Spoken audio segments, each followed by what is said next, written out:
രണ്ട് ഫംഗ്ഷനാണ് ഇവിടെ നടക്കാൻ പോകുന്നത്. ഒന്ന് എമ്പുരാൻ എന്ന ചിത്രത്തിൻ്റെ ട്രെയിലർ റിലീസ്. ലൈക്ക പ്രൊഡക്ഷൻസുമായിട്ട് ചേർന്നിട്ടാണ് ഞങ്ങൾ ആ സിനിമ ചെയ്തിരിക്കുന്നത്. ലൂസിഫർ എന്ന ചിത്രത്തിൻ്റെ വിജയത്തിന് ശേഷം L2 അതിൻ്റെ ഒരു സീക്വലായിട്ട് വേണമെങ്കിൽ വിചാരിക്കാം. ഇതൊരു സിനിമയാണ്. ലൈക്കയുടെ ഒരു പ്രസൻസ് ആദ്യമായിട്ടാണ് മലയാളത്തിലേക്ക് വരുന്നത്. ഇത് ബിഗ് ബഡ്ജറ്റ് ഫിലിമാണ്. ഒരുപാട് വിദേശ രാജ്യങ്ങൾ ഷൂട്ട് ചെയ്ത സിനിമയാണ്. UK, US, ദുബായിലൊക്കെ രാജ്യം. ആശീർവാദിൻ്റെ 34th ഫിലിമാണ്.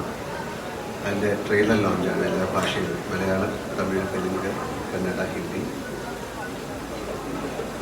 അത് കഴിഞ്ഞാൽ ആശീർവാദ് തുടങ്ങിയിട്ട് 25 വർഷമാകുന്നു. അതൊരു വലിയ നേട്ടമാണ് ഞങ്ങളെ സംബന്ധിച്ചിടത്തോളം.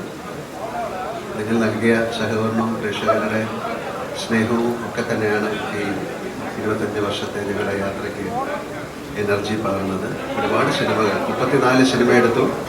35ാമത്തെ സിനിമ ഞങ്ങൾ തുടങ്ങിയാണ് സത്യനന്ദിക്കാരൻ്റെ. 25 വർഷം ഒരു നിർമ്മാണ കമ്പനി കൊണ്ടുപോകുക എന്ന് പറയുന്നത് ഒരു വലിയ ചലഞ്ചാണ്. അതിലുപരി ഒരുപാട് പേർക്ക് നമുക്ക് തൊഴിൽ കൊടുക്കാൻ സാധിച്ചു.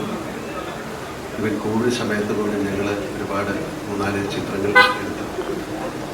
OTTക്ക് വേണ്ടിയിട്ടാണ് എടുത്തത്. പക്ഷേ വീട്ടിൽ ഞങ്ങൾ തിയേറ്ററിൽ റിലീസ് ചെയ്തു. പ്രേക്ഷകരുടെയും നിങ്ങളുടെയും സഹായ സഹകരണങ്ങൾ വീണ്ടും പ്രതീക്ഷിക്കുന്നു.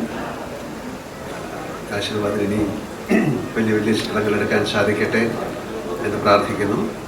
ലൈക്കയ്ക്ക് കേരളത്തിലേക്ക് അല്ലെങ്കിൽ മലയാള സിനിമയിലേക്കുള്ള ഒരു തുടക്കം എന്നുള്ള രീതിയിൽ ഈ സിനിമ അവർക്കും വളരെ ഗുണകരമായി മാറട്ടെ എന്ന് വിശ്വസിക്കുന്നു. എല്ലാവർക്കും നല്ലൊരു സായാഹ്നം നേരുന്നു.